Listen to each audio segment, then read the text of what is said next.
নন্দ গোপ মাই গোবিন্দাই ৰাম গোবিন্দাই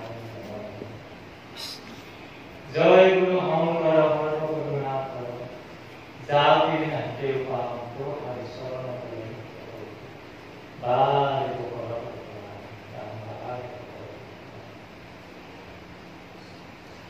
শ্ৰীমন্ত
আজি নৈমিষাৰণ্যত সমবেত হোৱা বৈকুণ্ঠৰ তাৰিখত আজি মোৰ ভকতবৃন্দসকল কৃষ্ণৰ প্ৰেমত অনুৰাগী গোপিনী সদৃশ আইমাতৃ হ'ব ভৱিষ্যতৰ আশা প্ৰকাশ স্থল যুৱক যুৱতীসকল শিশু কৃষ্ণ সদৃশ শিশুসকল প্ৰথমে মই আটাইৰে চৰণ কমলত কোটি কোটি সেৱা জনাইছোঁ।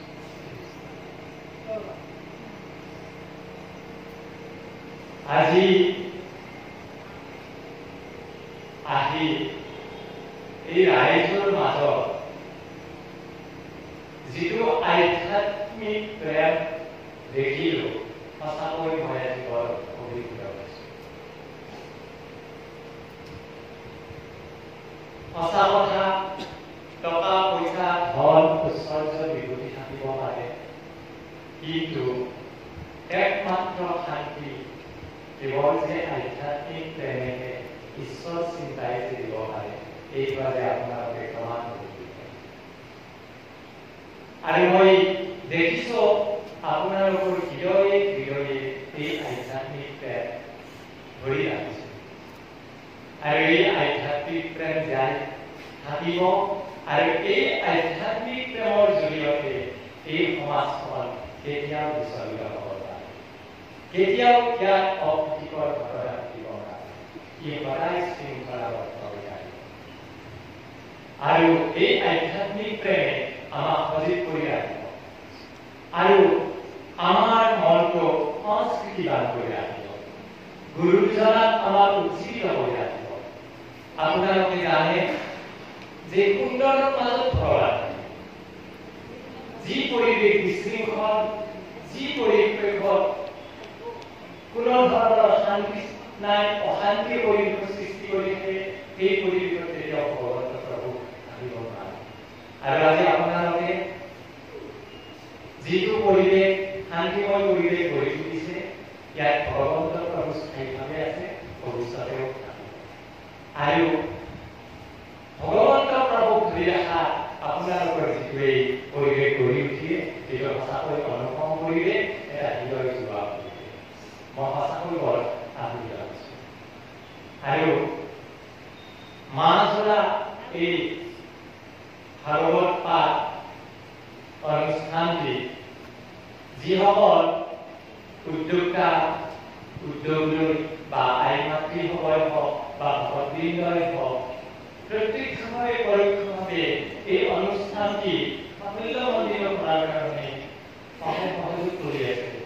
তেওঁলোকক মই সৰ্বশক্তিমান সৰ্বনিয়ন্ত্ৰক ভগৱন্ত প্ৰভুৰ ওচৰত প্ৰাৰ্থনা জনাইছোঁ যে তেওঁলোকৰ জীৱনত ফুল চন্দন বৰ্ষণ কৰে। আৰু আজি এই ভাগৱত অনুষ্ঠানটি তেখেতে কৃপা বৰ্ষণ কৰে। এই মই ভগৱন্ত প্ৰভুৰ চৰণত কোটি কোটি নমস্কাৰ জনাইছোঁ। মই আজি আপোনালোকৰ সংঘৰ প্ৰথমবাৰৰ বাবে আহিছোঁ। আজি প্ৰায় এমাহ আগত মোক ইয়াৰে সম্পাদকভাৱে আৰু মৰজভাৱে মোক ফোন কৰিলে যে বাপ, আপুনি আমাক আজিৰ এই দিনটো দিব লাগে। তেতিয়া মই নিজকে বৰ সৌভাগ্য অনুভৱ কৰিছোঁ যে এনেকুৱা পৰিৱেশত আহি যে আপোনালোকৰ মাজত এনেকুৱা অনুষ্ঠানত এটা ভাগি হ'ব পাৰি, তাৰ কাৰণে মই বহুত সৌভাগ্য মানিছিলোঁ। এইকাৰণে যে মই আপোনালোকক কি দিম, কি কৰিম, এইটো মোৰ কাৰণে মই ইমান পাত্ৰ নহয়। মই অন্তত এটা আশা ৰাখি আহিছোঁ যে আপোনালোকৰ পৰা অন্তত মই কিবা শিকি যাব নিশ্চয় পাম। আৰু সেইকাৰণে মই বহুত সৌভাগ্যৱান বুলি ভাবিছোঁ। আপোনালোকে জানে যে এই আসনখন এলাবিছা আসন নহয়। এই আসনখন এলাবিছা আসন নহয়। এইখন আসন হৈছে ব্যাসদেৱৰ আসন। এইখন আসন হৈছে শুকদেৱৰ আসন। আৰু এনেকুৱা আসনত উপবিষ্ট আসন আপোনালোকে মোক কৰাইছে, যিটো মোৰ এইখিনি যোগ্যতা। এইটো এটা আপোনালোকে যে বহুৱাইছে মোৰ প্ৰতি থকা আপোনালোকৰ দয়া, বিনয়, তাৰ কাৰণে মই আপোনালোকৰ চৰণ কমলত পুনৰবাৰ কোটি কোটি নমস্কাৰ জনাইছোঁ। আজি এই ভাগৱত পাঠত যিখিনি ওলাব, তাৰ মাজতে যিখিনি আমি আলোচনা কৰি ভুল-ভ্ৰান্তি হোৱাটো স্বাভাৱিক। আশা ৰাখিছোঁ আপোনালোকৰ পৰা বহুত দিহা পৰামৰ্শ পাম। আপোনালোকে মোক সহযোগ কৰিব, লগে ভাগে সকলোৱে আলোচনা কৰি কথাখিনি বুজাৰ চেষ্টা কৰিম। আৰু এই যদি মূঢ়জনে, অজ্ঞানীজনে কিবা যদি কওঁতে ততে ভুল ভ্ৰান্তি ল'ব পৰাটো হয়, আপোনালোকে মোক নিশ্চয় আলোচনা কৰিব। তেতিয়া আমি আপোনাৰ মাজলৈ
বা সমস্ত আইমাতৃ হ'ব যেতিয়া ভাগৱত পাঠ অনুষ্ঠান হয়। সাধাৰণতে যেতিয়া এঘণ্টাৰ পৰা প্ৰায় 2-3 ঘণ্টালৈকে ভাগৱত পাঠ অনুষ্ঠান হৈ থাকে, আমাৰ সাধাৰণতে এটা বিৰক্তিবোধ আহি যায়। আৰু তেতিয়া আমাৰ যিটো মনৰ অস্থিৰতা যেতিয়া বাঢ়ি যায়, আমাৰ শৰীৰ বিষৰ পৰা বিভিন্ন ধৰণৰ সামগ্ৰী দেখা যায়। তাৰ পৰা পৰিত্ৰাণ পোৱাৰ কাৰণে সেইকাৰণে আমাৰ ভাগৱত শুনিব লাগিলে এইটো কথা আমাৰ মনত আহিব বাক্য মনে শুনিব আৰু ভাবুক হৈ বহিব। অৰ্থাৎ এই মুহূৰ্তত কেৱল ভাগৱতৰ কথাৰ বাহিৰে যাতে মোৰ মনত অন্য বিষয়বস্তু এতিয়া নহৰে, এইটো আমি আৰু যেতিয়ালৈকে আমাৰ মনত অন্য বিষয়বস্তুৱে আকৰ্ষণ নকৰে, একচিত্ত মনে আমি ভাগৱতত মন ঢালি দিম, তেতিয়ালৈকে এঘণ্টাকৈ 2 ঘণ্টাকৈ বহু ঘণ্টালৈকে আমি কেতিয়াও আনন্দ নাপায়। আমি কেৱল ভাগৱত শুনি বহিয়ে থাকিব পাৰোঁ। ৰজা পৰীক্ষিতে 7 দিন 7 ৰাতি ভাগৱত শুনিছিল। যেতিয়া সুখদেৱে কৈছিল প্ৰথমতে যে তুমি পৰিত্ৰাণ পাব লাগিলে 7 দিন 7 ৰাতি ভাগৱত শুনিব লাগিব, তেতিয়া ৰজা পৰীক্ষিতে ভাবিছিল যে এইটো অসম্ভৱ কথা, এইটো আৰু কেনেকৈ ধৈৰ্য হ'ব। গতিকে এই অসীম ধৈৰ্য তেনেকুৱাৰ মাজত ৰজা পৰীক্ষিতে 7 দিন 7 ৰাতি আসন ত্যাগ নকৰাকৈ ভাগৱত শ্ৰৱণ কৰিছিল। আমি সাধাৰণতে ভাগৱত পাঠ শ্ৰৱণ কৰিলে সমাপ্ত নোহোৱালৈকে আসন ত্যাগ কৰিব নালাগে।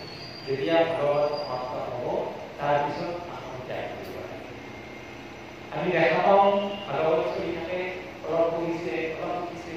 গতিকে তেনেকুৱাকৈ থাকিলে আমাৰ ভাগৱত শুনাৰ যিটো লক্ষ্য, সেই লক্ষ্যত আমি কেতিয়াও উপনীত হ'ব নোৱাৰোঁ। ইয়ে আমাৰ সদায় এটা লক্ষ্য থাকে যে ভাগৱত শুনি অন্ততঃ আমি গম পাব লাগিব যে আমি নিজে কোন, নিজক চিনি পাব লাগিব। যেতিয়া নিজক চিনি পাওঁ, তেতিয়া আমি ভগৱন্তৰ প্ৰভুক চিনি পোৱাৰ কাৰণে আগবাঢ়িব লাগিব। আৰু নিজক চিনি পাব লাগে আমি ভাগৱতৰ জৰিয়তে, ভাগৱতৰ শ্ৰৱণৰ জৰিয়তে আমি প্ৰথমতে নিজক চিনি পাব লাগিব।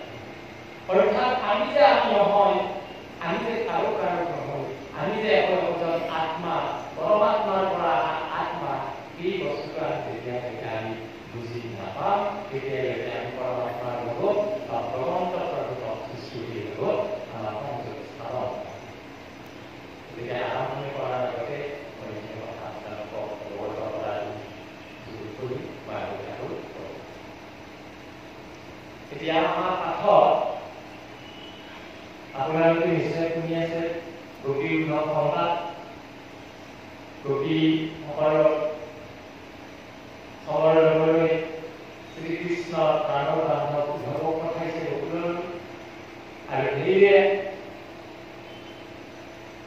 গোপী আৰু উদ্ধৱৰ মাজত যিখিনি বাৰ্তালাপ, সেইখিনিয়ে এই ভাগৱতত আজি 2 দিনমানৰ পৰা চলি আছে। আৰু তাৰে আজি আলোচনা হ'ব গোপী আৰু উদ্ধৱৰ মাজত যিটো বাৰ্তা।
বিৰহতে হতেন্তে একান্তে হৈল ভকতি।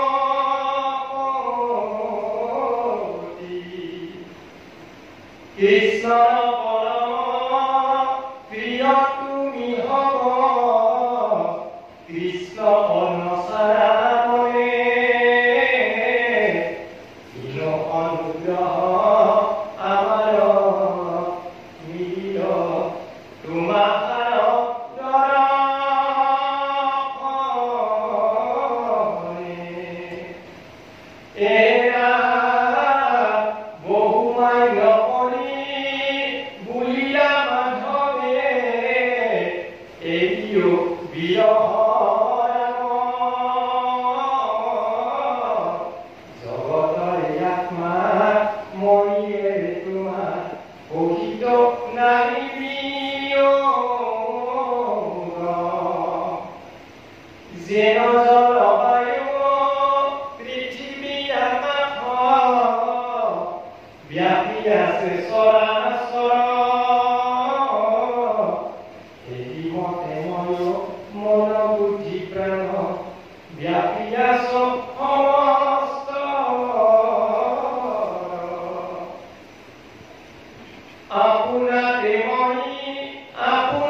হয়তো কৃষ্ণ মথুৰালৈ যোৱা পিছত কি কৰে এইটো তেওঁলোকৰ বেদনা কৃষ্ণক নপোৱাৰ যিটো বেদনা তেতিয়া উদ্ধৱে বুজি আছিল আৰু তেতিয়া উদ্ধৱ আনকি এটা ভগৱানৰ লগত তুলনা কৰিছে যে কৃষ্ণ যেনেকুৱা তুমিও যিহেতু তেওঁৰে বান্ধৱ তুমিও এই ভগৱানৰ নিচিনা ফুলৰ ৰসখিনি খাই ফুল কৰি তুমিও পিছফালে পিছফালে খাই তুমিও আমাক গুচি যাব গতিকে তুমি আমাৰ মায়া প্ৰেম নদে ৰক্ষা কৰিছে গোপীসকলে তাৰপিছত যেতিয়া এই গোপীসকলৰ ঈশ্বৰৰ প্ৰতি থকা যিটো ভক্তি যিটো প্ৰেম ঈশ্বৰক পোৱাৰ যিটো এটা তেওঁলোকৰ মনৰ উত্তাপত ভগৱন্তৰ প্ৰভু তেতিয়া প্ৰাণুৰ্ভাৱত পুনৰি নিজেও আছে আৰু তেতিয়া তেওঁলোকে গোপীসকলৰ মনৰ সান্তনা দিয়াৰ কাৰণে উদ্ধৱে তেতিয়া কৈছিল যে তোমালোকে চিন্তা কৰিব নালাগে কিয় চিন্তা কৰিব নালাগে যে ভগৱন্ত প্ৰভু যাৰ যি কৃষ্ণৰ তোমালোকে প্ৰেমত কৰিছা তেওঁ অন্য তেওঁ জগতৰ ঈশ্বৰ আৰু জগতৰ ঈশ্বৰৰ লগত তোমালোকে প্ৰেমত কৰিছা গতিকে সেই জগতৰ ঈশ্বৰ ভগৱন্ত প্ৰভু নিশ্চয় তোমালোকৰ দুখ নিবাৰণৰ কাৰণে আহিব আৰু তোমালোকৰ দুখ নিবাৰণ আৰু তোমালোকে একচিত্ত মানে যেনেকে ভগৱন্ত প্ৰভু দেহ মন প্ৰাণ ঢালি দি ঈশ্বৰক ভক্তি কৰিছা গতিকে তাত ভগৱন্ত প্ৰভু সন্তুষ্ট অসন্তুষ্ট কেতিয়াও নহয়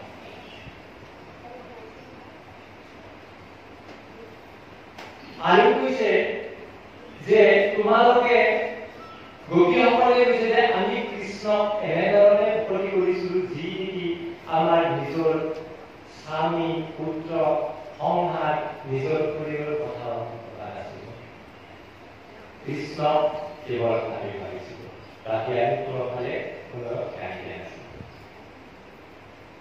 তেতিয়া উদ্ধৱে কৈছিল যে তেখেতে অনন্ত কোটি ব্ৰহ্মাণ্ডৰ অধিকাৰী ভগৱন্ত প্ৰভু যাক কৃষ্ণ বোলা অৰ্থাৎ ভগৱন্ত প্ৰভুৱে উদ্ধৱক উপদেশ দি পঠাইছে যে গোপীসকলক যদি তুমি মনৰ অসন্তুষ্টি দূৰ কৰিব পাৰা ইচ্ছা দূৰ কৰিব খোজা তেতিয়াহ'লে তুমি মোৰ আচল পৰিচয় দিব পাৰিবা মোৰ আচল পৰিচয় যদি মোৰ জ্ঞান নাথাব তেতিয়াহ'লে মই মোক গোপীসকলে বা তোমাৰ তেতিয়াও সন্তুষ্ট কৰিব নোৱাৰে গতিকে মোৰ পৰিচয়টো গোপীসকলৰ সন্মুখত দাঙি ধৰিবলৈ উদ্ধৱ স্বয়ং ভগৱন্ত প্ৰভু কৃষ্ণই উপদেশ দি পঠাইছিল আৰু সেইকাৰণে গোপীসকলক তেওঁ কৈছিল যে তেওঁৱে হৈছে অনন্ত কোটি ব্ৰহ্মাণ্ডৰ ভগৱন্ত যিজনৰ তোমালোকে প্ৰেম কৰা যিজনক তোমালোকে নিজৰ স্বামী গৃহ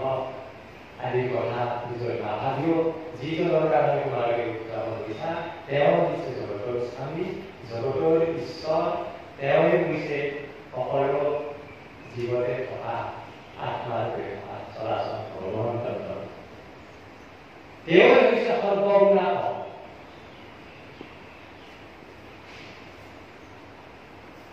আৰু তেওঁ যেতিয়া আৰু কৈছে যে যেনেকৈ জল বায়ু পৃথিৱী আকাশ যেনেকৈ সকলোতে ব্যাপি আছে ঠিক তেনেদৰে ভগৱন্ত প্ৰভু তেনেকৈ ব্যাপি আছে গতিকে সেই ভগৱন্ত প্ৰভু তোমালোকে সেৱা কৰি ভক্তি কৰি ধন্য হৈছা আৰু লগতে মই ধন্য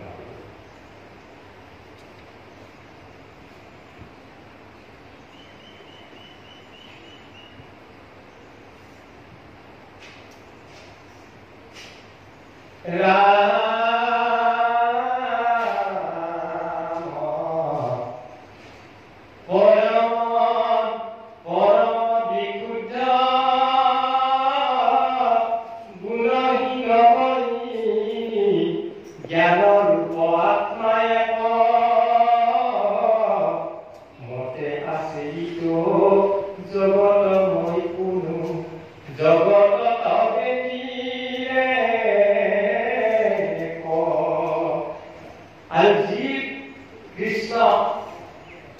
তোমালোকে অপতি কৰা তেওঁৱে স্বজন কৰ্তা, তেওঁৱে সংহাৰ কৰা, তেওঁৱে স্মৃতি, তেওঁৱে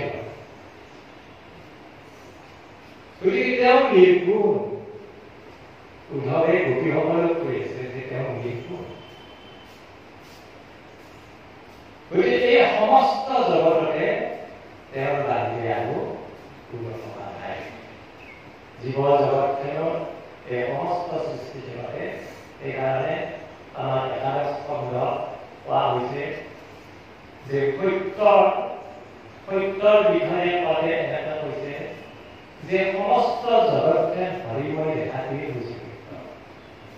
যিহেতু এই সৃষ্টিখনে এক ঈশ্বৰ, গতিকে আমি সমস্ত সৃষ্টিখনৰ জগতখনকে হৰিময় আমি দেখিব লাগিব। কিন্তু হৰিময় দেখিব লাগিলে আমি বহুত অভ্যাস কৰিব লাগিব। কাৰণ আমি হৰিময় যদি জগতখন দেখিব লগা হয় তেতিয়াহ'লে আমি হৰিৰ দৰ্শন কেতিয়াও কৰিব লাগে। আমি সাধাৰণতে মনুষ্যসকলে হৰিৰ দৰ্শন কৰিহে আমি চলাচল কৰি আছো। আৰু এই হৰিবিলাক দৰ্শন কৰি চলাচল কৰি থকাৰ কাৰণে আমাৰ শত্ৰু মৃত্যু এইবিলাক নজনা হৈ আছে। কিন্তু ভগৱন্তৰ প্ৰভুৱে উদ্ধৱকে কৈছিল, উপদেশ দিছিল যে উদ্ধৱ তুমি হৰিৰ দৰ্শন নকৰিবা। তুমি জানা যে মই সমস্ত জগতকে হৰি হিচাপে মই আছো। কি ৰূপত? যে আত্মা, যে পৰমাত্মাৰ পৰা অহা এই যে আত্মাবোৰ আমাৰ সমস্ত দেহতে আছে। আৰু এই আত্মা মোৰ পৰাই যোৱা। সেয়ে আমাকে আত্মাহে দৰ্শন কৰিব উচিত, শৰীৰ দৰ্শন কৰিব লাগে।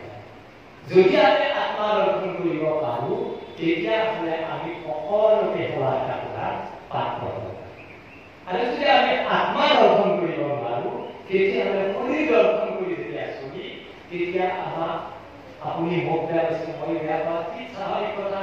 এখেতে যদি ভাবে মোক কালি বেয়াকে কৈছে, মই আজি তেখেতক নামাতো, এইবিলাক কেৱল কাৰণে কৰে। এইবিলাক এটা কাৰণে নহয়, তেখেতক শৰীৰ দৰ্শন কৰি আছে। সেইকাৰণে মই তেখেতক শৰীৰ দৰ্শন কৰিছো। কিন্তু মই যদি আত্মা দৰ্শন কৰাৰ চেষ্টা কৰো, তেওঁ কালি মই কথা কালি মোৰ তেওঁ বোলে যে কৈছে ভগৱন্তৰ প্ৰভু এনেকৈ কৈছে যে জ্ঞানীজনৰ তাত যদি ভগৱন্তৰ পৰমাত্মাৰ মহাত্মা ৰূপে আছে, হাতীটোত যদি ভগৱন্তৰ প্ৰভু আছে, ইন্দুটো আছে, সকলোতে আছে। আমি সেইকাৰণে যদি আমি সকলোকে সমান চকুৰে চাব লগা হয়, সমান ভাৱে আমি ৰূপ চাব লগা হয়, তেতিয়াহ'লে আমি শৰীৰ দৰ্শন কৰি নহ'ব, আমি আত্মা দৰ্শন কৰাৰ কাৰণে চেষ্টা কৰিব। আত্মা দৰ্শন কৰিলে তেতিয়া আমাৰ সকলোবোৰ সমান হ'ব। আৰু তেতিয়া আমাৰ সহ্য, ধৈৰ্য, ক্ষমা, দয়া এইবিলাক গুণ আমাৰ ইয়াত প্ৰভাৱ কৰিব। তেতিয়া আমি আত্মাবিলাক দৰ্শন কৰি যাম, তেতিয়া আমাৰ মনৰ বেয়া ভাববিলাক আমাৰ নহয়। আৰু গোপীসকল ঠিক তেনেকুৱা। গোপীসকলে তেওঁলোকে আত্মাৰে পৰিচয়, আত্মা। সেইকাৰণে আচলতে আমি আমাৰ আত্মাটোৰ কোনো ক্ষয় নাই, কোনো ক্ষতি নাই, কোনো উৰিলে নাযায়, কাটিলে কথা নাযায়। আমাৰ মাত্ৰ অস্থায়ী কি আছে? দেহটো অস্থায়ী, দেহটোৰ কোনো নাই। সেইকাৰণে মাষ্টৰেও আমাৰ কাম ভগা কৰি দিছে, অনাত্মা দেহকো আমি আত্মা বুদ্ধি কৰি আছো। গতিকে এই দেহটোৰ লগতে আমাৰ সম্পৰ্কবিলাক কৰি থকাৰ কাৰণে আমাৰ এই যিটো আমাৰ বিশৃংখল অপ্ৰীতিকৰ ঘটনা, এইটো সিটো বেয়া পা, এইটো সিটো হিংসা হিংসি, এই ভাববিলাক চলি আছে। সেইকাৰণে আমি পাৰা পইচা আমি আত্মা দৰ্শন কৰিব লাগে। আমি এইটো বুজিব লাগিব যে তেখেতৰ তাত আমাৰ ভগৱন্তৰ প্ৰভুৰ অংশ আত্মা আছে, মই এই আত্মাটোকে সেৱা কৰিছো, তেখেতক সেৱা কৰা লাগে। তেওঁৰ অন্তৰত যি হৃদয়ত ভগৱন্তৰ প্ৰভু বিৰাজমান কৰি আছে, মই তেখেতক আত্মা আছে, এই আত্মাটোকে সেৱা কৰিছো। তেনেস্থলত এটা তেনেকুৱা পৰিৱেশৰ সৃষ্টি হ'ব পাৰে। আপোনালোকে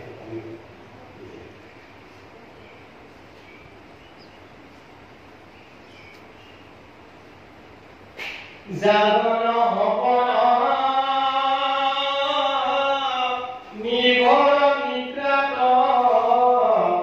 ইতি নিমলৰ বৃত্তি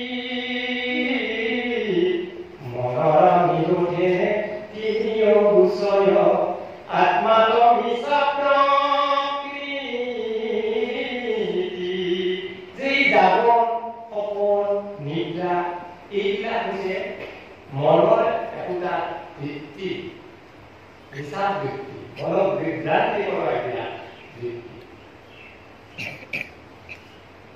আৰু এইবিলাক আত্মাৰ যিটো আমাৰ শুদ্ধতা, এই জাগৰণ, সপোন, নিৰ্ভৰ, নিদ্ৰা, এইবিলাক এটা আত্মাক ঢাকি ৰখা এইবিলাক এটা আৱৰণ। এই আৱৰণ অৰ্থাৎ যে আমি সপোন এটা যদি ৰাতি দেখো, সপোনটো দেখি থাকোঁতে আমি সঁচা বুলি ভাবি এই কথা পিছতে কম। ঠিক তেনেদৰে আমি একো নোপোৱা বস্তুৰ প্ৰতিহে আমি বিষয়সমূহ মনুষ্যসকলে গতি কৰিছে। গোপীসকলে তাৰ কাৰণে প্ৰেমত বলি আনিছে ভগৱন্তৰ প্ৰভুৰ কথা। আৰু আমি মনুষ্যসকলে তাৰ কিহৰ কাৰণে বলিয়া হওঁ? আমি মনুষ্যসকলে আমি ভগৱন্তৰ নামত কেতিয়া আমি ভগৱন্তৰ নামত আমি মন প্ৰাণ ঢালিব পাৰোঁ। আচলতে যদি আমি ভগৱন্তৰ আমি বিষয়সমূহত মন প্ৰাণ ঢালি প্ৰেম কৰাতকৈ যদি আমি ভগৱন্তৰ প্ৰভুচৰণত এনেকুৱা প্ৰেম কৰিব পাৰোঁ, তেতিয়াহ'লে ইয়াতে আমি স্বৰ্গ হ'ব। স্বৰ্গ আমি ইয়াতে পাম। আমি ঘৰলৈ যাব নালাগে স্বৰ্গ হ'ব। আমাক আকৌ কৈছে উদক ভগৱন্তৰ প্ৰভুই 11 স্কন্ধত পাব স্বৰ্গ হ'ব।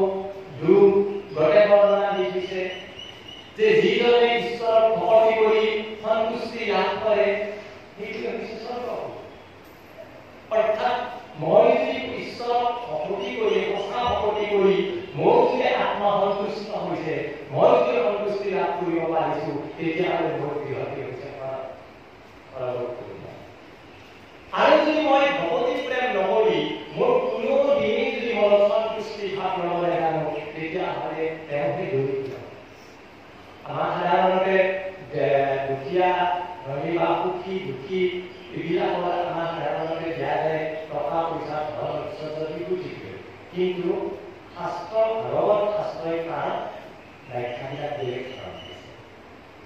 স্বৰ্গসুখ তাক বুলি ক'লে যে ভগৱন্তক ভক্তি কৰি সন্তুষ্টি লাভ কৰি যদি মুক্তি লাভ কৰিছে এই স্বৰ্গ। বাকী অন্যান্য মুক্তি লাভ কৰিব। আৰু যদি ভগৱন্তক ভক্তি নকৰি যদি মই সন্তুষ্টি লাভ কৰিব পৰা নাই, তেনেহ'লে মোৰ নিচিনা দৰিদ্ৰ কোনো দৰিদ্ৰ হ'ব নোৱাৰে। বাকী অন্যান্য বাকী এইবিলাক পিছত আৰু ঠিক তেনেদৰে এই সপোন জাগ্ৰত এইবিলাক কৰি আছে যে উদ্ধৱে গোপ গোপিনীৰ মাজত যিটো আমাৰ বাৰ্তা গৈছে যে গোপিনীসকলক উদ্ধৱে এইবিলাক কৈছে যে এই সপোনত দেখা জাগ্ৰতবিলাক মনলৈ গৈছে খন্তেকীয়া। আৰু তোমালোকে এই খন্তেকীয়া আকৃষ্ট হোৱা নাই, অৰ্থাৎ বিষয় হ'ব তোমালোকে খুব ভোগত আকৃষ্ট হোৱা নাই। সকলো ত্যাগ কৰি কেৱল কৃষ্ণৰ প্ৰেমে আৰু সেইকাৰণে জগতৰ ঈশ্বৰ ভগৱন্ত প্ৰভু তোমালোকে পাবৰ কাৰণে সক্ষম হৈছে।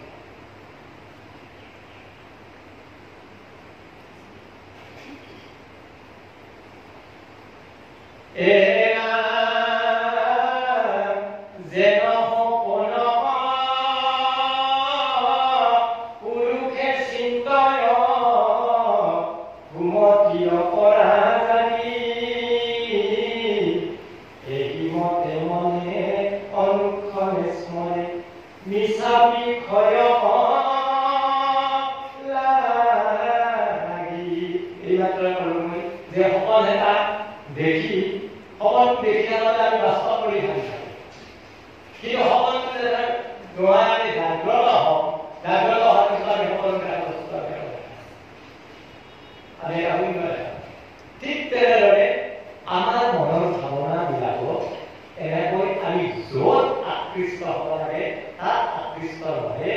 যিটো আমি চকু মেলি চালে শূন্য দেখা পাওঁ জগততে, তাতে আমি আকৃষ্ট হৈছোঁ। অৱশ্যে সংসাৰখনত আমাৰ লৌকিক সংসাৰত মায়া, মোহ এইবিলাক বস্তু আতংক হয়, এইটো স্বাভাৱিক কথা। কিন্তু আমি তাক চেষ্টা কৰোঁ অভ্যাস কৰিব। আমি যেন অনবৰতে আমি ভগৱন্তক যেনেকৈ গোপীসকলে অনবৰতে ভগৱন্তৰ প্ৰভু চিন্তা কৰি ঈশ্বৰক কৰাৰ কাৰণে তেওঁলোকে সক্ষম হৈছে, ঠিক তেনেদৰে আমিও যদি প্ৰতিটো ক্ষণতে ঈশ্বৰক ভাবি থাকোঁ, তেনেহ'লে নিশ্চয় আমিও ভগৱন্তৰ প্ৰভুক কিবা এটা কৰিব পাৰিম। বিশেষ দৃঢ় বিশ্বাস আমাৰ থাকিব লাগিব। আৰু মহাপুৰুষ মানৱে নাম প্ৰকাশে কৰিছে যে ৰামকৃষ্ণ নামৰ সোমৰে সততে সোমৰে তাৰ অভম, যে যি ৰামকৃষ্ণ নাম সততে সোমৰে স্মৰণ কৰি থাকে, তেওঁ তাৰ প্ৰতি ভয় থাকিব পাৰে, তেওঁ তাৰ প্ৰতি ভয় থাকিব, কাৰো প্ৰতি ভয় থাকিব পাৰে।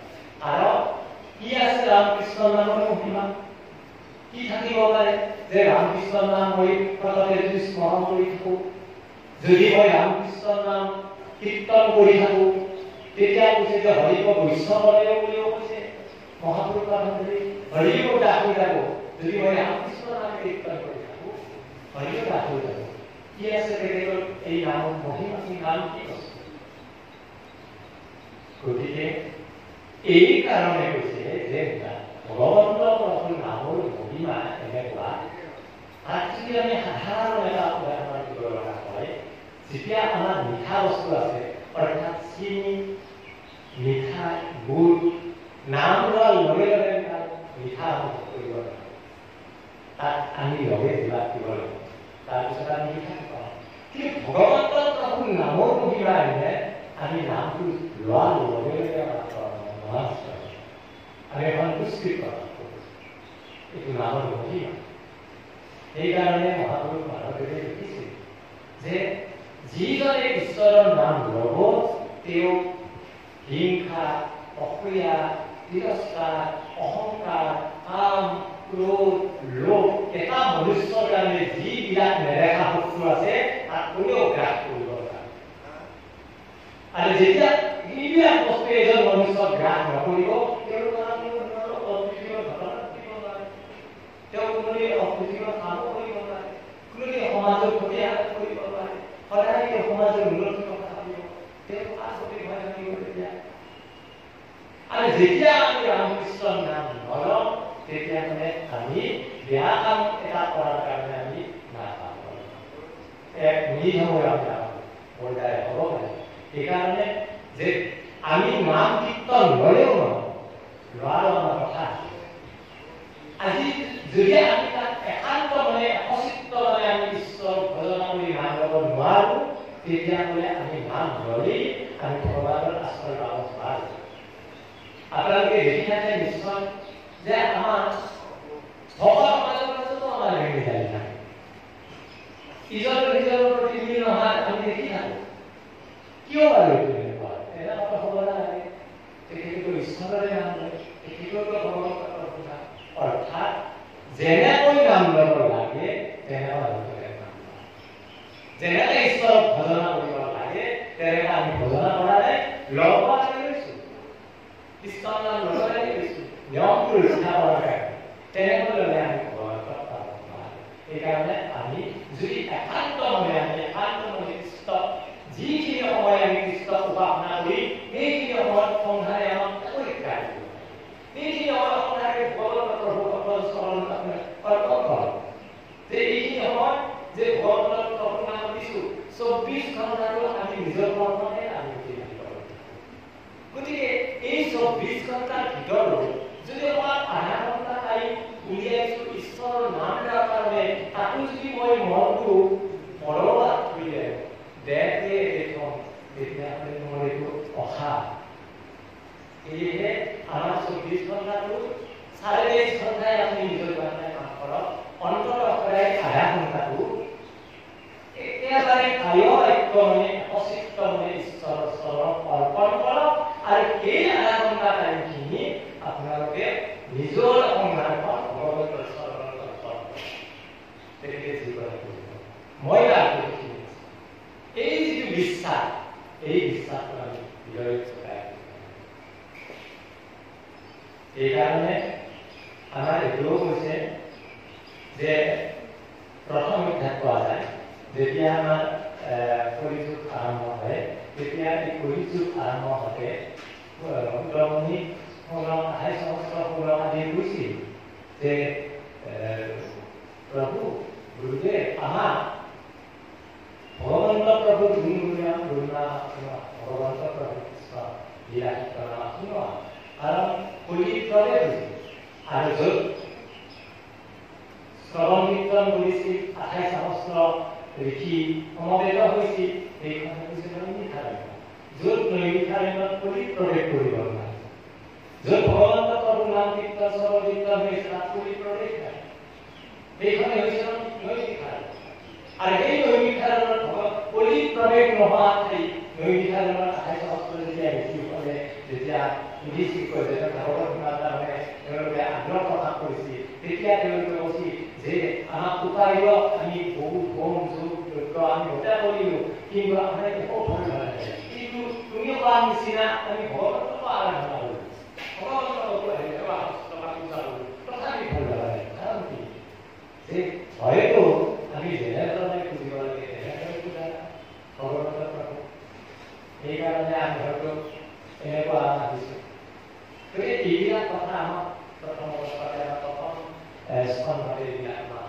শুনাই দিছে তেতিয়াহ'লে যদি আমি একান্তভাৱে ঈশ্বৰক ভজা যায় তেতিয়াহ'লে আমাক এজন মনুষ্য যিখিনিয়ে আমাক ধ্বংসৰ পথলৈ তুলি দিয়ে সেইখিনিৰ পৰাই আমি অন্তত সংযত হ'ব পাৰিম অৰ্থাৎ হিংসা অসুবিধা তিৰস্কাৰ অহংকাৰ এইবিলাকৰ পৰা অন্তত আমি মুক্তি পাব লাগে আৰু যেতিয়া এইবিলাকৰ পৰা আমি মুক্তি পাম তেতিয়া সেই মানুহজন বা সেই মনুষ্যজন অট'মেটিক আপোনা আপুনি নিজৰ লাগিব নিজৰ ৰাস্তা লাগিব তেওঁ ক'ব নালাগে যে কথাখিনি সাক্ষী কথা থাকিব লাগিব বা এনেকৈ ক'ব লাগিব ডাঙৰক এনেকৈ ক'ব লাগিব এইটো খাব নালাগিব এইটো খাব লাগিব এইবিলাক ক'বৰ কোনো প্ৰয়োজন নাই আপোনা আপুনি ভগৱন্তৰ লীলা সমাৰে সুন্দৰ কথা কিন্তু ঈশ্বৰক একান্তমনে আমি ল'ব লাগিব একান্তমনে লোৱাৰ পিছত যি গোপীসকলে একান্তমনে লৈছে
Kenete se cuida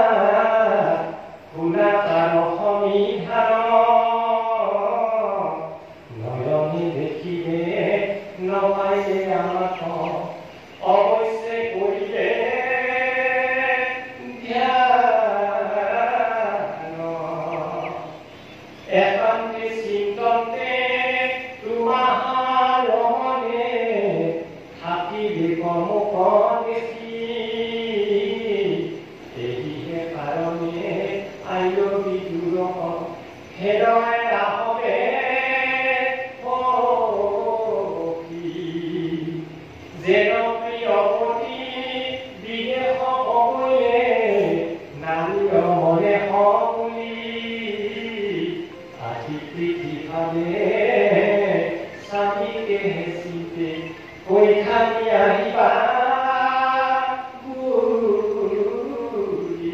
আৰু যেতিয়া গোপীসকলে কৃষ্ণৰ প্ৰেমত বুজা হৈছিল তেতিয়া উদ্ধৱে কৈছে যে ভগৱন্ত প্ৰভু তোমালোকৰ পৰা আঁতৰ হৈ মথুৰালৈ যোৱা কাৰণ এইটোৱে যে তোমালোকৰ গভীৰ প্ৰেম যাতে ভগৱন্ত প্ৰভুৰ প্ৰতি আৰু হয় তাৰ কাৰণেই তোমালোকৰ পৰা দূৰ হৈ গৈছে যে তোমালোকে লগ পাই থাকোঁতে ভগৱন্ত প্ৰভুৰ প্ৰতি যিখিনি প্ৰেম আছিল যেতিয়া ভগৱন্ত প্ৰভু দূৰ হৈ যাব দেখা নাপাব তেতিয়া আৰু ভগৱন্ত প্ৰভুৰ প্ৰতি এটা আৰু গভীৰ প্ৰেম দেখায় আৰু এনেকে এটা উদাহৰণ দিছে যেতিয়া এজন স্ত্ৰীৰ স্বামী দূৰত চাকৰি কৰিব এজন অভিজ্ঞতা নাৰীয়ে কেৱল স্বামীজনক ঘূৰি অহাকে অপেক্ষা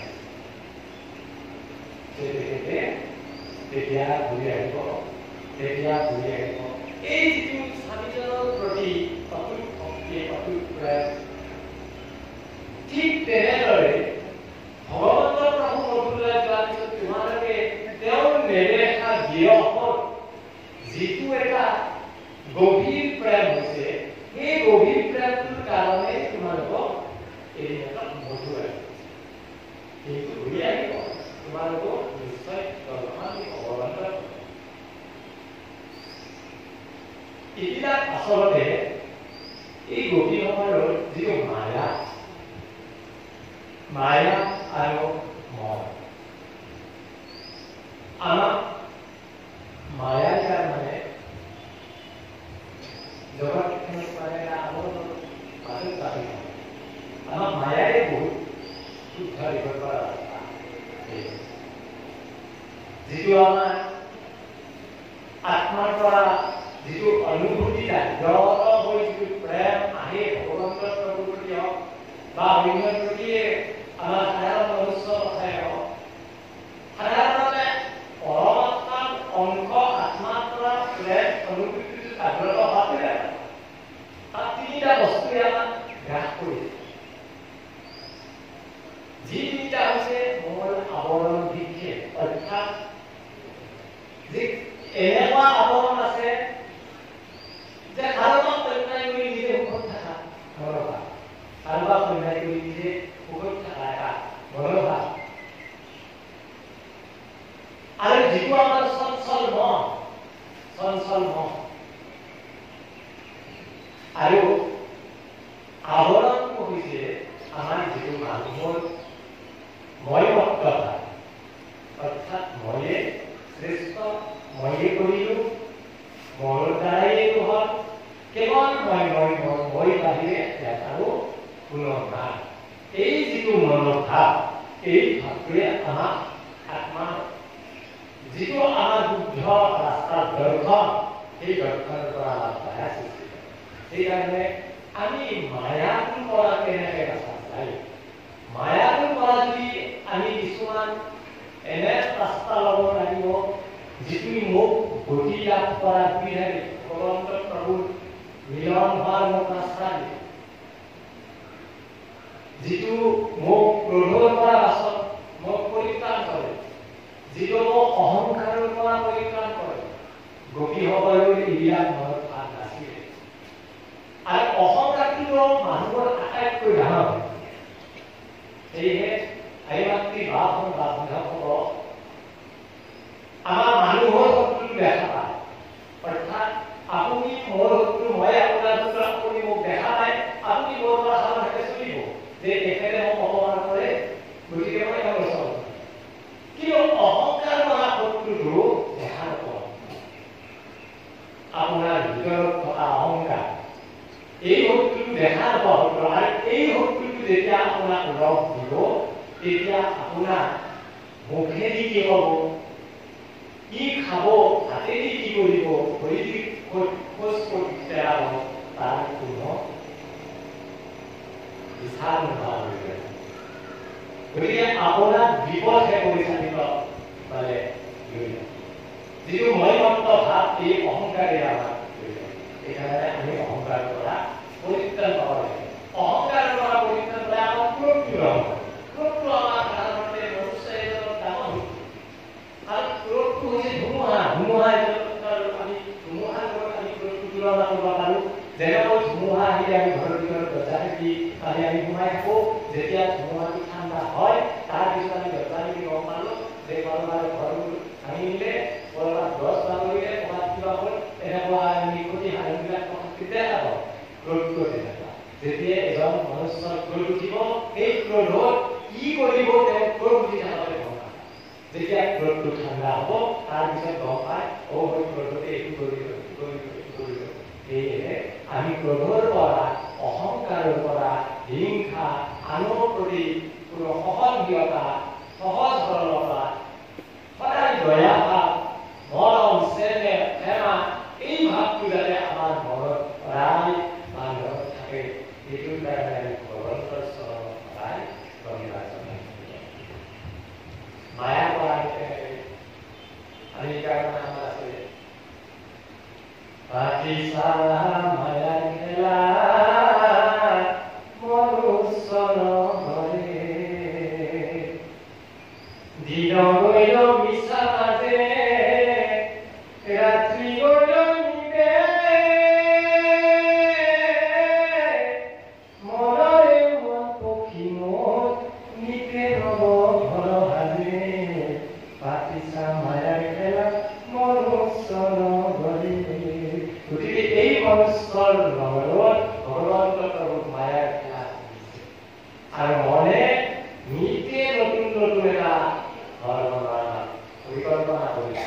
আজি এটা, কালি এটা, আজি। গতিকে এই মায়া বন্ধনৰ পৰা কেনেকৈ আমি মনক জিম্বা পাৰোঁ, মায়াক কৰিব পাৰোঁ আৰু ভগৱন্তৰ প্ৰভু পাৰোঁ।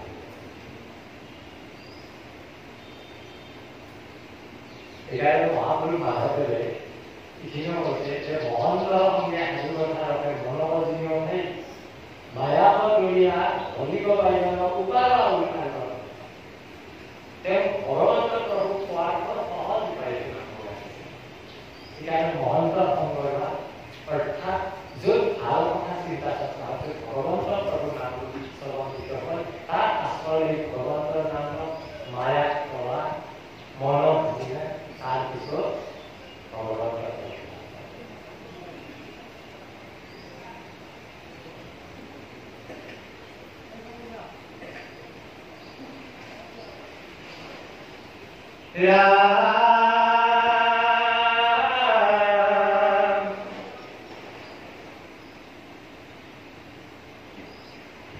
সদায় দেখতে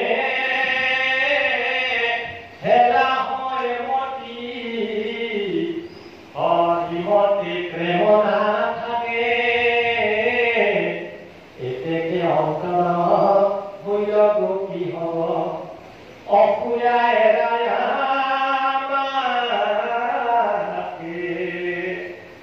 উদ্ধৱে গোপীসকলক কৈছে যে এটা বস্তু সদায় দেখি থাকিবা, তেতিয়া তেওঁৰ প্ৰতি মায়াটো নাথাকে, ভক্তিটো নাথাকে। এইটো স্বাভাৱিক, তাৰ প্ৰতি নিৰ্গত নোহোৱা হ'ব। গতিকে এইটো যাতে ভাৱ নাহে, তোমালোকে যাতে ঈশ্বৰৰ নাম সদায় ধৰি থাকিব পাৰা, ঈশ্বৰৰ প্ৰতি মনৰ ভক্তি যিটো পাৰে, তেওঁ এইকাৰণে কৰি বাকী কৰি যোৱা পৰিভাষাত আপোনাৰ স্বাভাৱিকতে এইটো আমাৰ বাস্তৱিক কথা। এটা বস্তু যে আমি সদায় চকুৰ আগত পাই থকাৰ পিছত তাৰ প্ৰতি আমাৰ আকৰ্ষণটো কমিছে। অৰ্থাৎ এজন পুত্ৰ বা ছোৱালী পিতৃ মাতৃ যেতিয়া লগত পাই থাকিব, তেতিয়ালৈকে প্ৰায় 100% মূল্য যেতিয়া পাই থাকিব। কিন্তু এই পিতৃ মাতৃ এদিন নোহোৱা হৈ যাব। যেতিয়া নোহোৱা হৈ যাব, তেতিয়াহে গম পোৱা যায় যে পিতৃ মাতৃ কেনেকুৱা সম্পদ। যে পিতৃ মাতৃয়ে মোক কেনেকৈ পৰিচালনা কৰিছে আমি পাই থাকোঁতে আমি তাৰ অনুভৱ কৰিব নোৱাৰোঁ যেতিয়া সেই বস্তু আমাৰ নোহোৱা হ'ব তেতিয়াহে তাৰ মূল্য আমি অনুভৱ কৰোঁ মোৰ ঘৰত এটা আম গছ আছে মই এইকাৰণে মোৰ আমটো কোনো ধৰণৰ লগে মোৰ ঘৰতে ফচলতে আছে কিন্তু যাৰ ঘৰত নাই একো দেখাই নাই তেওঁলোকে ঠিক তেনেকৈ কৈছো আৰু গোপীসকলে এই কাৰণে গৌৰৱে কৈছে যে তোমালোকৰ সদায় দেখি থাকি ঈশ্বৰৰ প্ৰতি ভক্তি নোহোৱা হ'ব বুলি ভাবিলে ভগৱন্ত প্ৰভু নভুলা যাতে তেওঁৰ প্ৰতি গভীৰ প্ৰেম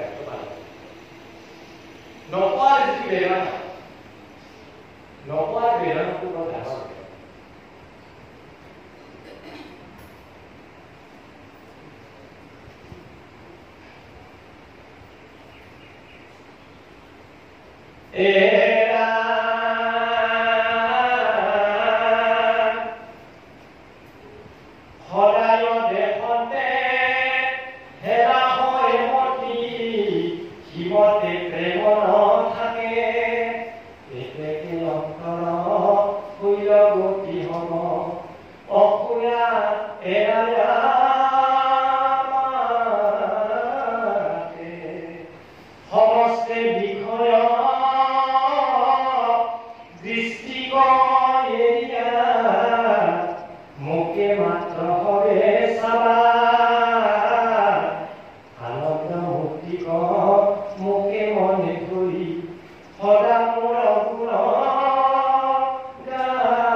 জৈখানি বনত ক্ৰীড়িল হৰাতি তুমি হব সমে আমি যিটো গোপী হব আহিব নপাইল বান্ধিয়া ৰাখিল স্বামী মোৰ ৰূপ মনে চিন্তিয়া ঘৰতে মোকে পাইলে তাবকখনে হেৰাম চিন্দিল সংহাৰ বন্ধতা সম্বাৰ ই কথা কুমৰা মনে তুমি হব সম নাই প্ৰিয়তম কহিলো নিশ্চয় কৰি এৰাম ৰচিল শংকৰ শুনা নিৰন্তৰে কেন কৃপাময় হৰি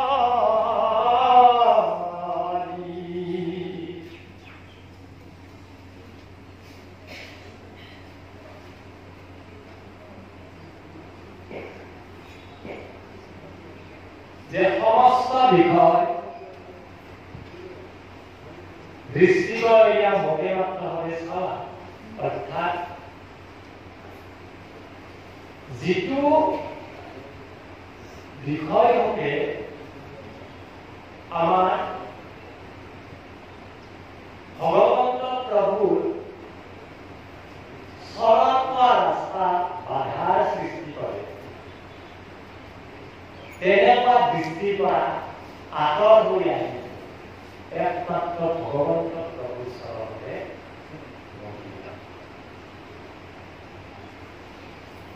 তেতিয়া জানিবা আৰু ভগৱন্ত প্ৰভুক যেতিয়া মনত চিন্তা কৰিব মোৰ গুণ নাম কীৰ্তন কৰি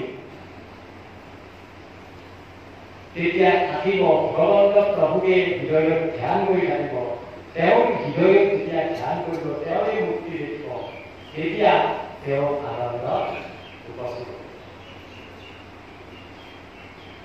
আৰু তেতিয়া তৎক্ষণাতে সকলো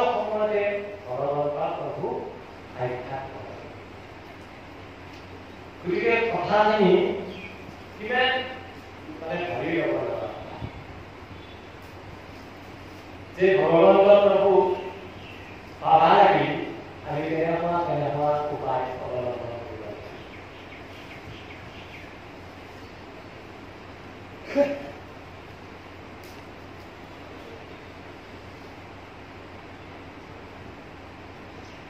আৰু গভীৰভাৱে যে তেওঁলোকৰ স্বামীসকলক যেতিয়া যদি কিবা কাৰণত ভগৱন্ত প্ৰভুৰ যদি তেওঁলোকে যদি নিজৰ স্বামী গৃহত থাকে, স্বামীৰ লগতে যদি থাকে, সেই মুহূৰ্তত তেওঁলোকৰ কিন্তু হৃদয়ত নিজৰ আমাৰ লৌকিক জীৱনৰ যিটো স্বামী স্ত্ৰী, সেই স্বামী কিন্তু তেওঁলোকৰ হৃদয়ত বাস নাছিল। আছে তাক স্বামী ৰূপে গ্ৰহণ কৰিছিল গোপীসকলে ভগৱন্ত। আচলতে ইয়াৰ পৰা আমি এইটো কথা ভাবি ল'ব পাৰোঁ যে আমাৰ জগতখনৰ সকলো প্ৰাণীৰ কাৰণে, সকলো জীৱৰ কাৰণে স্বামী আমাৰ এজন, আৰু এই স্বামী হৈছে ভগৱন্ত।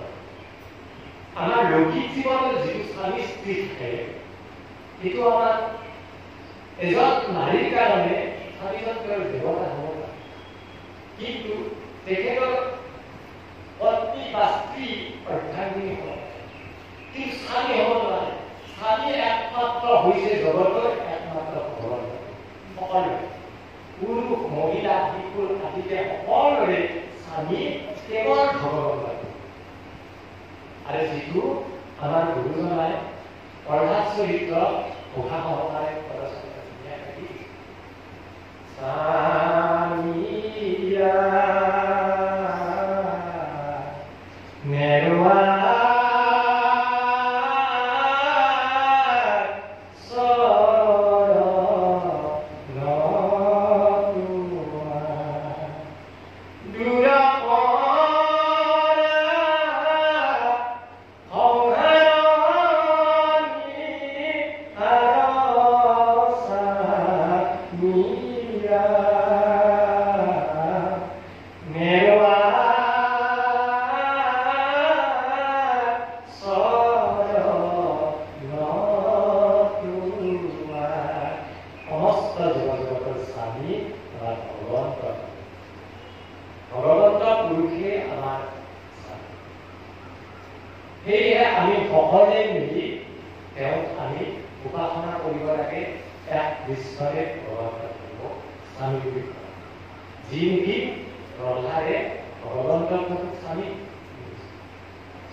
কিছুমান এনেকুৱা শিশু আছে কোনো বস্তুতে তেওঁ সন্তুষ্ট নহয়। কি লাগে কেৱল ভাত ভাত বিনা কোনো বস্তুতে তেওঁ সন্তুষ্ট নহয়। শেষত মাকে কি কৰিব লগা হয়, সেই সন্তানক পলাত ব্যৱহাৰ কৰিব লগা হয়।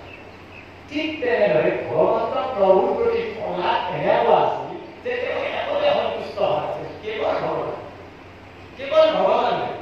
গতিকে ভগৱন্ত প্ৰভুৰ প্ৰহ্লাদক পলাত ল'বলগীয়া যে মই ল'বই লাগিব, যে ইমানখিনি ভগৱন্ত প্ৰভুৱে আমাক মায়া বন্ধনত ৰাখি দিছে।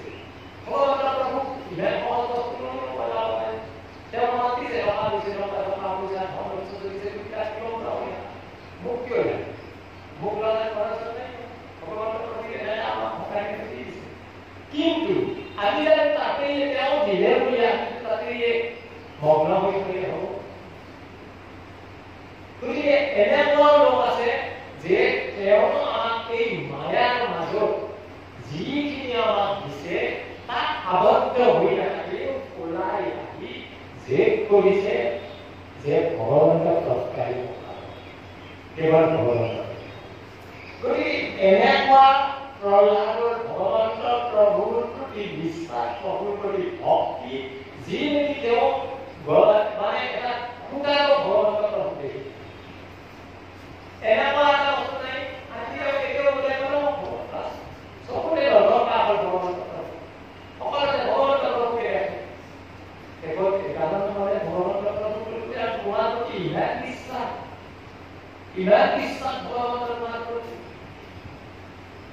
একমাত্ৰ আমাৰ মনুষ্যৰ ৰক্ষা অৱস্থা আমি প্ৰহ্লাদৰ পৰা যে আমি মনুষ্যৰ ৰক্ষা অৱস্থা কি সুৰক্ষা অৱস্থা প্ৰহ্লাদে কেনেকৈ সুৰক্ষা কৰি আছিল কত মানে নিৰ্যাতন ইমান যে হিৰণ্যকশিপুক নিৰ্যাতন দিছিল প্ৰহ্লাদক তেখেতে সুৰক্ষা অৱস্থা কেনেকৈ তেওঁ সুৰক্ষা দিছিল একমাত্ৰ ভগৱান যে অস্তুকে সৰ্ববিষ্ট হৈ সংসাৰ ভগৱন্ত প্ৰভুৰ নাম তেওঁ এনেকৈ জপ কৰিছিল আৰু এই ভগৱন্ত প্ৰভুৰ নামেৰে তেওঁ এনেকৈ এটা সুৰক্ষা কৱচ বনাই গৈছে তাত হিৰণ্যকশিপুৱে যিয়ে নকৰক তাত কোনোৱে একো কৰিব গতিকে আমাৰ জীৱনৰ তেনেকৈ আমি সুৰক্ষা কৱচ কৰি ল'ব লাগিলে একমাত্ৰ ভগৱন্তৰ নামৰ জৰিয়তে আমি নিজৰ গৃহতে সুন্দৰ কৰি আমি সুৰক্ষা কৱচ বনাই ল'ব ঘৰখন আমি সুন্দৰ আমি সৰ্বত পৰিৱেশ কৰিব পাৰোঁ যে আমি সতৰ্ক হ'ব লাগিব যদি ভগৱানক আমি স্থান দিব লগা হয় ভগৱানক যদি আমাৰ গৃহত বাস কৰিব লগা হয় তেনেকুৱাকৈ আমাৰ ঘৰখনত কেৱল মৰম দয়া ক্ষমা এইবিলাকে বিৰাজমান তাত অন্য বিৰাজমান তেনেকুৱা পৰিৱেশ ঘৰত থাকিব তেনেকুৱা পৰিৱেশ আমি কৰি তুলিব লাগিব তেতিয়া ভগৱন্তৰ তাত শান্তি বিৰাজমান যেতিয়া থাকিব তাত ভগৱন্তৰ প্ৰভু ইয়াতে এটা কথা আছে যে গোপীসকলে যে কৃষ্ণৰ প্ৰতি ভক্তি ইমান ভগৱন্তৰ প্ৰভু স্বয়ং জানে যে মোৰ প্ৰতি গোপীসকলৰ কেনেকুৱা ভক্তি যে তেওঁলোকে কি ভক্তিৰ জৰিয়তে প্ৰদান প্ৰেমময় ভক্তিৰ জৰিয়তে ঈশ্বৰক লাভ কৰিছে এইটো উদ্ধৱেও গম পাইছে যে প্ৰেমময় ভক্তিৰ জৰিয়তে ভগৱন্ত প্ৰভু গোপিনীসকলে লাভ কৰিছে আৰু ঠিক তেনেধৰণে আমাৰ যদি এই প্ৰেম ভাৱটো আমাৰ জাগ্ৰত নহয় তেতিয়াহ'লে আমাৰ তাৰ প্ৰতি শ্ৰদ্ধা হ'ব প্ৰেম ভাৱটো জাগ্ৰত নহ'লে তেতিয়া আমি ডাঙৰৰ প্ৰতি শ্ৰদ্ধা যিটো ভাৱ থাকিব লাগে সকলোখিনি আমাৰ যিটো এজন মনুষ্য গাত থাকিব লাগে সেইবিলাক হোৱা বস্তুটো তেতিয়া হ'ব সেইকাৰণে এইবিলাক বস্তু আমি একখান উপাখ্যান বিলাক আমি শুনিব পাৰোঁ কিন্তু শুনাৰ লগতে তাৰ পৰা আমাক উপদেশ বিলাক কি দিছে আমাক উপদেশ বিলাক কি দিছে সেইবিলাক বস্তু আমি ভাবি ল'ব লাগিব আৰু পাৰিলে আমি তাক যত্ন কৰা পাৰিলে আমি তাক যত্ন কৰি ল'ব লাগিব যাতে নিজৰ জীৱনটো সুন্দৰ হয়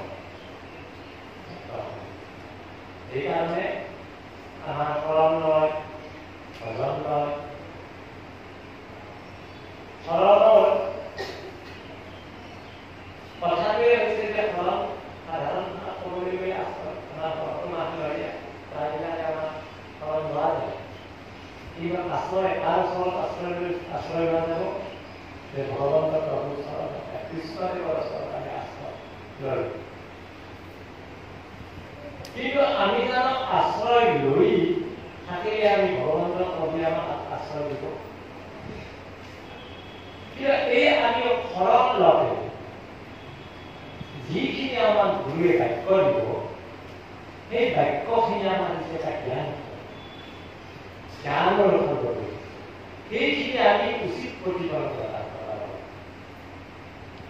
আৰু যেতিয়ালৈকে আমি উচিত প্ৰতিফলন ঘটাব নোৱাৰিম সেই ধৰণৰ বাক্যৰ দ্বাৰাই তেতিয়ালৈকে আমি ঈশ্বৰৰ আশ্ৰয় পাম। দেখাতহে মই আশ্ৰয় লৈ গৈছো, কিন্তু মোক আশ্ৰয় নিদিয়ে। তেনেকুৱা ধৰণে আমাক আশ্ৰয় দিয়ে।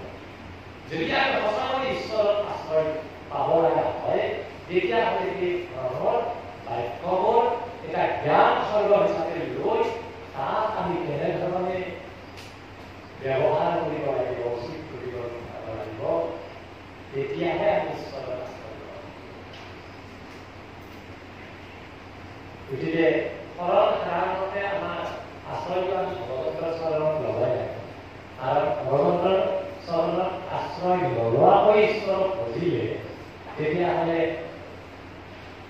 ভগৱন্তৰ প্ৰতি কোনো দায়িত্ব থাকিব নোৱাৰে। অৰ্থাৎ আপোনাক যদি এটা বেমাৰ হৈছে শৰীৰত, আপুনি যদি ফাৰ্মাচীত কৈ ঔষধ খায়, আপুনি শৰীৰৰ বেমাৰ ভাল নহ'ব। কিন্তু যদি আপুনি ডক্তৰ এজনৰ আশ্ৰয় লয়, ডক্তৰৰ নীতি নিয়মত আৰু অনুসাৰে যদি ঔষধ খায়, তেতিয়া আমি বেমাৰৰ পৰা ঠিক তেনেদৰে আশ্ৰয়টো বেয়া নহয়। গতিকে আমি ঈশ্বৰৰ চৰণত আশ্ৰয় লওঁ, কিন্তু আশ্ৰয় লৈ সেই আশ্ৰয়টো আমাৰ যি শৰীৰত মানে ঘটাব লাগিব বা প্ৰতিফলন ঘটাব লাগিলে, তেতিয়াহ'লে আমি তাত সেই বাক্যবিলাক প্ৰতিফলন ঘটাব। সেইকাৰণে আমাৰ যে অপ্ৰীতিকৰ ঘটনা হৈ থাকে, এইটোৱে কথা। হয়তো আমি যি ধৰণে কৰিব লাগে তেনেধৰণে আমি নকৰোঁ, আৰু নকৰাৰ বিনিময়তে আজি হয়তো আমাৰ দেখাত শুনিলেও আমাৰ ভকতীয়াৰে ভাৱ বা আহিও কৰি থাকোঁ, কিন্তু আমি তাক তত্ত্ব দৰ্শন কৰি পেলাই আমি ঘৰৰ কাৰণে কীৰ্তনৰে হওক বা নামঘোষাৰে হওক বা গীতাৰে হওক বা ভাগৱতৰে হওক, তাত তত্ত্ববিলাক আমি দৰ্শন নকৰোঁ কাৰণে আমি ইয়াতে থকা সময়খিনি আমি এটা শাক্তিগতাত অলপ ধৈৰ্য সহকাৰে থাকোঁ, আৰু ইয়াৰ পিছত ওলাই যোৱাৰ পিছত এইটো গালি মানুহ এনেকুৱা আমাৰ মনৰ ব্যক্তিবিলাক গতিকে এইটো হোৱাৰ কাৰণ সেইটোৱে যে আমি তত্ত্ববিলাক দৰ্শন কৰিব পাৰোঁ। গতিকে আমি তত্ত্ববিলাক দৰ্শন কৰিবই লাগিব। কি দিছে তাক উপদেশবিলাক আমি ল'ব লাগিব। তাৰমানে এইটো কৰিলে এইটো হয়, এনেকুৱা এটা আমাৰ শিক্ষাবিলাক আমি পাম দেখাই যে এইটো কৰিলেহে আমি এইটো কৰিব পাৰোঁ, এইটো কৰিলে এইটো কৰিব পাৰোঁ। যদি আমি এনেই ওপৰে ওপৰে যাই থাকোঁ, তেতিয়াহ'লে আমাৰ কোনো ধৰণৰ মানসিক মানে যিটো পৰিৱৰ্তন, এই পৰিৱৰ্তনটো আমাৰ নহয়।